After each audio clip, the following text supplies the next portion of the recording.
Reaksi ahli kubur saat ada yang menziarahi dan mendoakannya.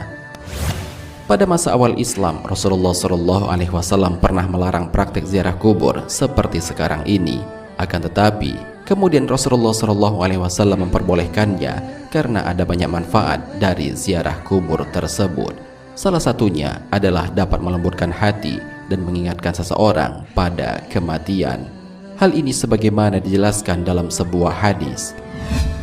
Dahulu aku pernah melarang kalian untuk berziarah kubur, namun sekarang ketahuilah, hendaklah kalian berziarah kubur karena ia dapat melembutkan hati, membuat air mata berlinang, dan mengingatkan kalian akan akhirat.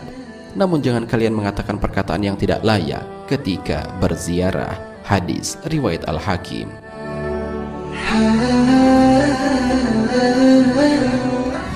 Hal ini pun kembali dijelaskan oleh Imam Al-Munawi dalam kitab Faidul Qadir. Beliau mengatakan, tidak ada obat yang paling bermanfaat bagi hati yang kelam selain berziarah kubur. Dengan berziarah kubur, lalu mengingat kematian, akan menghalangi seseorang dari maksiat, melembutkan hatinya yang kelam, mengusir kesenangan terhadap dunia, membuat musibah yang kita alami terasa ringan.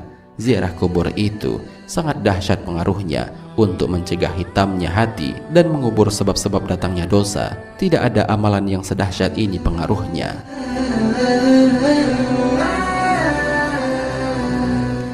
Dalam sebuah riwayat dijelaskan, salah seorang ulama salaf yang bernama Utsman bin Sawan bercerita tentang ibunya.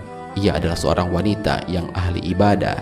Saat ibunya hendak meninggal dunia, ia mengangkat pandangannya ke langit dan berkata, "Wahai tabunganku, wahai simpananku, wahai Tuhan yang selalu menjadi sandaran dalam hidupku dan setelah kematianku, jangan engkau abaikan diriku saat mati. Jangan biarkan aku kesepian dalam kuburku." Kemudian ia meninggal dunia. Aku selalu berziarah ke makamnya setiap hari Jumat. Aku berdoa untuknya dan memohonkan ampunan baginya dan semua ahli kubur di sana. Pada suatu malam, aku bermimpi berjumpa dengan ibuku. Aku berkata, "Wahai ibuku, bagaimana keadaanmu?" Ia menjawab, "Wahai anakku, sesungguhnya kematian itu adalah kesusahan yang dahsyat.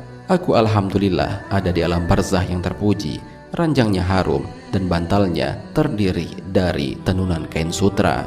Aku berkata, "Apakah ibu ada keperluan kepadaku?" Ia menjawab, "Iya. Janganlah engkau tinggalkan ziarah yang engkau lakukan pada kami. Sesungguhnya aku sangat senang dengan kedatanganmu pada hari Jumat saat berangkat dari keluargamu.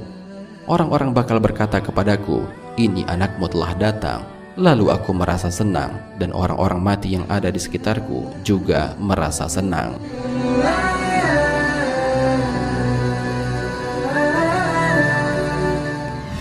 Dalam riwayat lainnya juga dijelaskan, salah seorang ulama salaf yang bernama Bashishar bin Ghalib, ia berkata, "Aku bermimpi bertemu dengan Rabi'ah al-Adawiyah dalam tidurku. Aku memang selalu mendoakannya. Dalam mimpi itu ia berkata kepadaku, 'Wahai Bashishar, hadiah-hadiahmu selalu sampai pada kami di atas piring dari cahaya, ditutupi dengan sapu tangan sutra.' Aku berkata, 'Bagaimana hal itu dapat terjadi?' Ia menjawab, 'Begitulah doa orang-orang yang masih hidup apabila mereka mendoakan orang-orang yang sudah mati dan doa itu dikabulkan. Jadi doa itu diletakkan di atas piring dari cahaya dan ditutupi dengan sapu tangan sutra. Lalu hadiah itu diberikan kepada orang mati yang didoakan itu. Lalu dikatakan kepadanya, 'Terimalah ini hadiah si fulan kepadamu.'" Benarkah ahli kubur mengetahui siapa yang menziarahi dan mendoakan? Pertanyaan tentang tahu atau tidaknya ahli kubur terhadap orang-orang yang menziarahi dan mendoakannya sudah dijelaskan dalam sebuah riwayat dari Al-Baihaqi dalam kitab Syu'abul Iman dari Muhammad bin Wasi. Ia menyebutkan, "Telah sampai kepadaku bahwa orang-orang yang telah meninggal mengetahui orang yang menziarahinya pada hari Jumat serta satu hari sebelum dan setelahnya."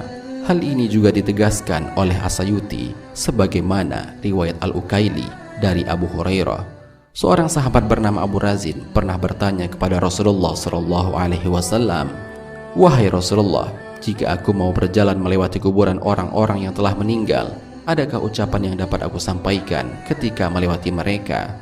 Rasulullah SAW menjawab, "Ucapkanlah olehmu, Assalamualaikum ya ahlal kubur minal muslimina wal mu'minin, antum lana salafun wa nahnu lakum tabaun wa inna insyaallahu bikum lahikun. Yang mana artinya, salam keselamatan teruntuk kalian wahai ahli kubur dari orang-orang muslim dan mukmin. Kalian adalah pendahulu bagi kami dan kami adalah pengikut kalian. Sesungguhnya kami insyaallah akan menyusul kalian. Kemudian Abu Razin bertanya kembali, memangnya mereka mendengar wahai Rasulullah? Rasulullah Shallallahu Alaihi Wasallam menjawab, mereka mendengar namun tidak bisa menjawab. Rasulullah Shallallahu Alaihi Wasallam berkata lagi, wahai Abu Razin, tidakkah engkau ridho ucapanmu dijawab oleh para malaikat sebanyak mereka? As-Sayuti menjelaskan bahwa yang dimaksud mereka tidak mampu menjawab adalah menjawab dengan jawaban yang terdengar oleh orang hidup. Artinya, mereka tetap menjawab, namun hanya saja tidak terdengar oleh orang yang masih hidup.